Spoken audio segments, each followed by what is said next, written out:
খাদিজা দুনিয়া তো আমার ভুলে নাই, কবরও ভুলে নাই। সকল দুনিয়ার মানুষ তারা কেবলামুখী হয়ে থাকবে, আর আমার খাদিজা আমার আরশ মহল্লার দিকে তাকায়া থাকবে। কিয়ামত পর্যন্ত আরশ মহল্লার দিকে থাকবে, আর আমি আল্লাহ তাআলা আরশ মহল্লা থেকে খাদিজার দিকে তাকায় থাকবো। সুবহানাল্লাহ। এখন অনেকক্ষণ হয়ে যায়, মাটি টানি দেওয়া শেষ, কিন্তু ফেরেশতা আসে না।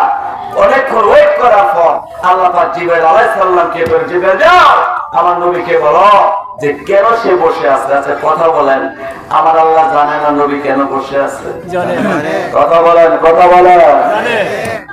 কিন্তু কেন বলবো? কারণ হলো তার বন্ধুর মুখ থেকে শুনতে চাই কেন বসে আছে।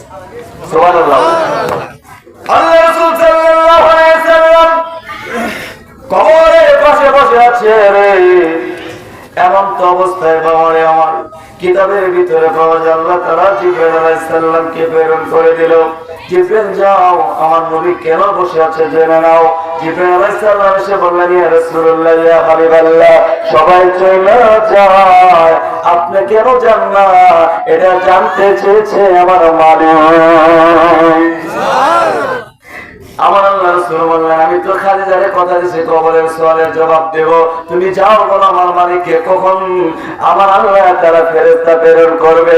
জিবরাইল আলাইহিস সালাম চলে গেলেন। জিবরাইল যখন এই কথা বললেন, আমার আল্লাহ বললেন, আজকে তোমার সাথে নামাজ করব। ও জিবরাইল, আমি দুনিয়াতে কাকে সালাম দিয়েছি? জিবরাইল আলাইহিস সালাম বললেন, তিনি আজকে যিনি কবরে আছেন তিনি হলো মা খাদিজা। বলুন না সুবহানাল্লাহ। আপনি তাকে সালাম দিয়েছেন মালিক।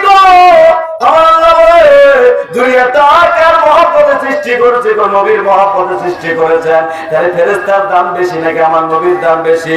তখন জিবরাইল কাঁদে আর কয়, আল্লাহ আমাদের কোনো দাম নাই তোমার নবীর কারণে, কারণ তোমার নবী সকল নবীর নবী। আমরা নবীর কাছে বার্তা নিয়ে যাই আর নিয়ে আসি, আমাদের কোনো দাম নাই। আমার আল্লাহ বললেন, তাহলে ফেরেশতার অপেক্ষা আমার নবী থাকবে কে?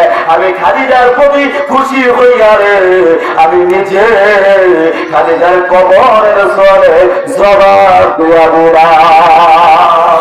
আল্লাহু আকবার, আল্লাহু তাকবীর, নারায়ে তাকবীর। জিকির করে লা ইলাহা ইল্লাল্লাহ।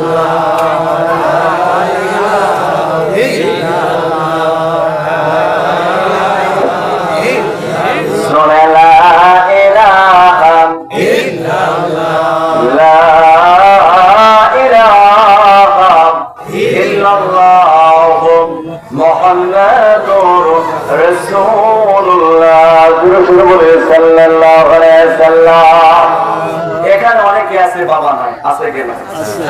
আছে না বাবা? অনেকে আছে মা নাই, আছে কিনা? অনেকে আছে নিজের হাতে মাকে কবরে নামাইছে, আছে কিনা? অনেকে আছে নিজের হাতে বাবারে কবরে নামাইছে, আছে কিনা? বাবা নেই, ও আছে। বাবা মা সন্তান হারের গলাইছে, আছে কিনা? বাবা, এই যে কবরটা, এই কবরের ভিতরে কি নিয়ে যাইতে হবে, কি জিনিসটা নিয়ে যাইতে হবে, কি আমল করলে দুনিয়াতে আল্লাহর ওলি হওয়া যায়, কি আমল করলে আল্লাহর ওলিদের সাথে থেকে ওলি হওয়া যায়, এটাও জানা দরকার আছে কিনা?